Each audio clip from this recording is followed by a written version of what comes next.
Welcome back to another video, and in this one we're going to attempt to sort out the noisy GM 10-bolt back axle in my Chevelle. So also in amongst my parts delivery was bits to do this pinion finally. So I got a kit from Motive Gears, I think it is that Motive Gears? Yeah, which comes with bearings, a new crush sleeve washer which I'm not going to use, seal, nut, and hopefully that's pinion shims in there, and some paste which we've already got as well. I also bought a second bearing because instead of having to push or press the bearing on and off lots of times to get my pinion depth correct, I'm gonna shave down the inside of there so it's like a slip fit, use it as like a mock-up bearing basically. I mean, it's a bit of a waste for bearing, but it's a lot cheaper than the tool. So yeah, we're gonna do that, which I'm going to do now. I'm going to take that out so that fits on there nice and easily.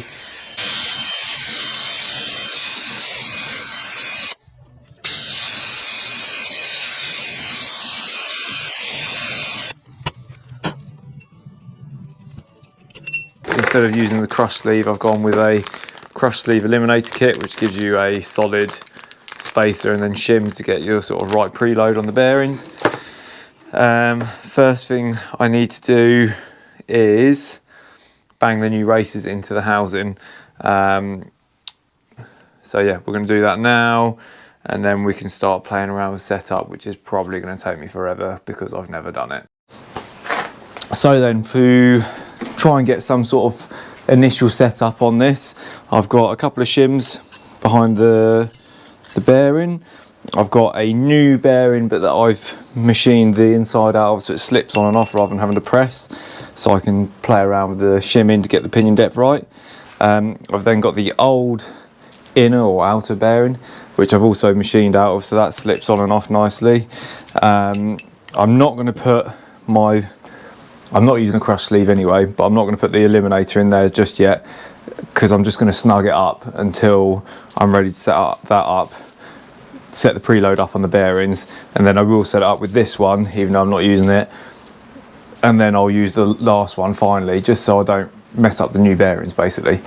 So yeah, I'm going to put it all in there, snug it all up with the yoke on, and we'll paint it up, put the actual diff back in, get the preload or get the backlash correct on that first, and then we'll check our patterning. Basically that's the rough plan. So first mock-up is all in there, and I've got the DTI gauge on there. I don't know if you can see that. Let's have a look.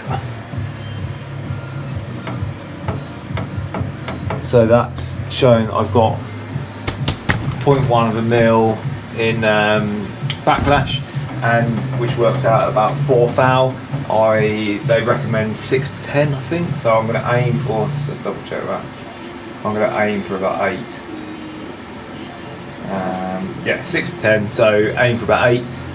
Looking on a few sort of gear building pages, they recommend the same sort of number, so I'll shoot for 6 to 8. So I'm going to pull this all off again, swap the shim to this side to push it away, give it a bit more backlash. So I moved pretty much the smallest shim I could find in that little shim pack over to the other side, and it's made quite a big difference actually. We've gone from 4 thou to nearly 10 thou, so we've gone from 0.1 mil of backlash to 0.25. So I mean that's within the range that they say to set it up to. So I think we're going to start there. I'm going to paint the gears now and see what pattern I get, because it'll probably all change if I've got to change the pinion depth. So paint it up. Not 100% sure how to read it, to be honest. I've got, grab a light. There we go. So pattern wise, it seems to be quite low and towards the toe of the tooth there, which would imply more backlash. But then on the top there, it's not too bad. It could maybe come up the tooth a little bit. I mean, the backlash readings seem to be alright, so I don't know at this point. I think I'm going to try, I'm going to pull a shim out the pinion depth and see what that does. I'm probably wrong, but you know, comment below what you think you should have done. I'm gonna have a bit of a play and I'll report back. So this is definitely becoming a bit of a learning curve. I've had it in and out numerous times. Thought I was getting somewhere, but the wear pattern was too high on the tooth.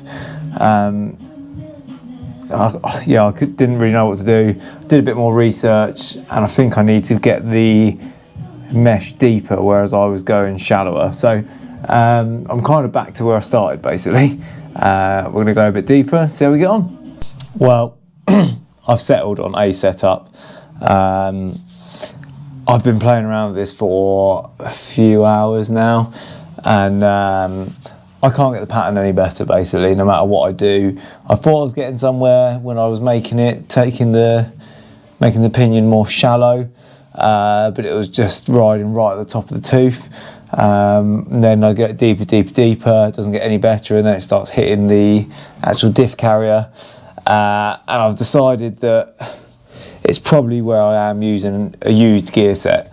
So they're already sort of worn and matched to each other, and I think that's the pattern that I'm getting, basically. So I've just gone back to the original shimming that it had in it. All the noise that I was having before, I'm pretty certain, was the fact the preload on the pinion bearings was too tight. So yeah, I mean, it's my first time doing it. It's been a learning curve. I'll show you what the pattern looks like now. So let's have a look. Yeah, so on the where are we? The coast side of the teeth, it doesn't actually look too bad, but then the drive side, it's kind of right up in the toe of the teeth. But yeah, I'll put a picture up here somewhere, which shows exactly what the pattern was when I first started. So I think because there's a used gear set, that's how it was. I'm going to put it back together like that. So I need to now press the new bearing on, and I don't have a press here. So tomorrow I'm going to go to a friend's and workshop and use his press to do that. But for now, let's get a bit of a rough start setting for getting rid of this crush sleeve. The new one's actually quite a bit smaller than this that come in the kit, as you can see there, opposed to that monster. Mainly because this one, I think, is the older style, which goes all the way to the other bearing, whereas that one just sits on that ledge there. Now I've gone for a Cursh Sleeve Eliminator kit, which comes with a solid spacer and some shims to then set up your preload for the pinion bearings. The way I'm going to try and figure this out is a bit of simple maths. So we're going to measure the length of the crush sleeve, which is 2.385. So 2.385, and then we're going to measure the distance from that land down, 1.780. 1.780.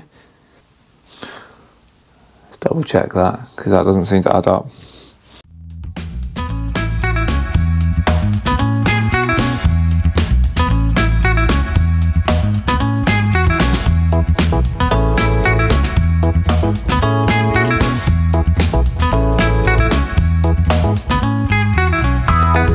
So 1.791, which leaves me with 0.5 or 591 thousandths of an inch. The spacer is 537 thousandths. So I've minus that away. 0.537. So we need to get 54 thou on the shims. So that gives us 34.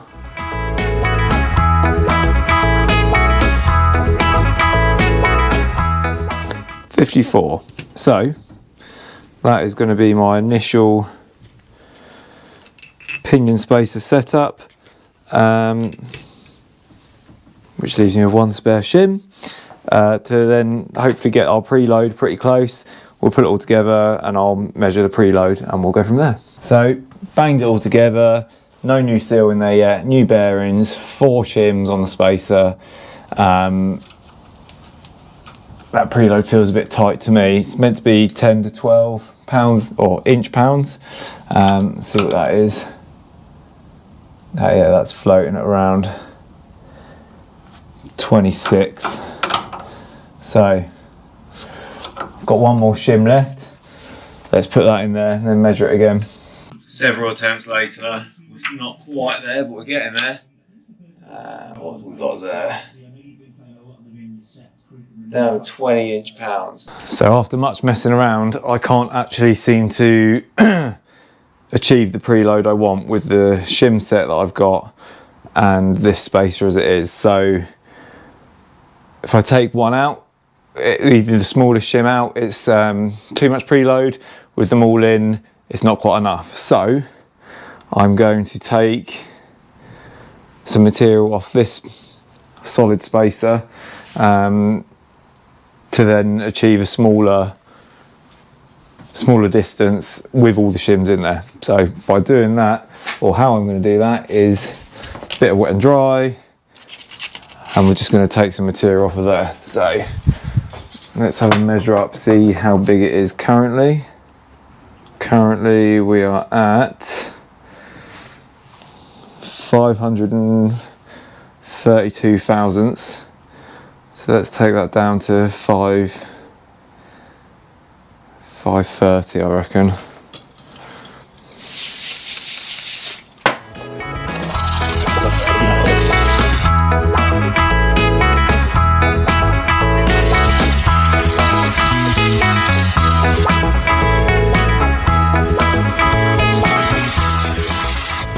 Many hours have passed, many attempts, and I nearly threw in the towel, to be honest. I got a bit fed up with this, trying to get it right.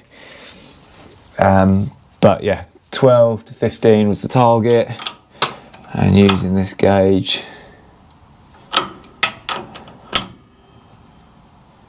yeah, we're on about 12.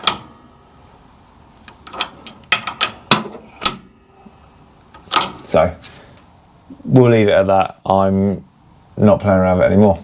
So many combinations of the shims, and then I ended up taking another 2 thou off of the solid spacer because I just didn't have the range I needed to get it right. And this is where we're at. I mean, that feels much better than it used to be when it was on like 30 pounds inch, or inch pounds, sorry. Yeah, so let's bang a new seal on there, put the new nut on it. I might even put a bit of sealant around that washer so no oil can seep through the splines of the shaft. And then we can start, just set the backlash of the diff back in there, and hopefully we'll be there. Almost there. So backlash all set, that all went back together pretty nicely, and backlash figure I think was 6 to 10 thou. I've got it at 0.22 mil, which works out at works out at 8.6 thou. So yeah, happy with that.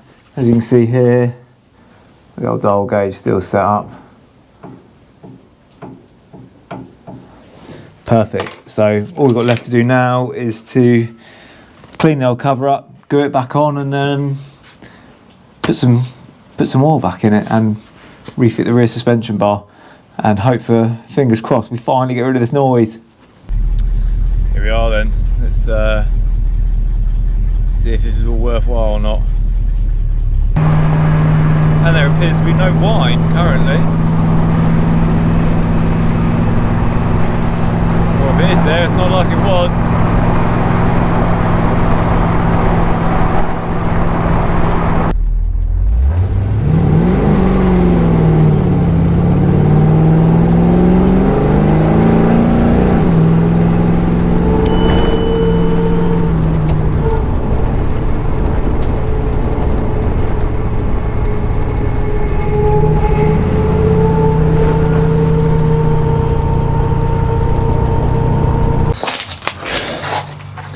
So test drive was pretty successful, except this diff is still noisy, and this is my last ditch attempt to do anything with it until I just ignore it until we LS swap this and that thing blows up. So the only thing I didn't change was the diff carrier bearings, and I've managed to get some pretty cheap, or I hope so. It's from research on the internet of what I've got, so we're going to pull it out now, have a look, see if I've got the right bearings, swap them out, see if it makes a difference, but I'm not convinced. But for like 25 quid, it's worth a go if it gets rid of that noise. Otherwise, it can just hum away until I send it to the moon. Got the diff out on the bench, moment of truth. Has my Google research failed me? So I've got an, let's have a look.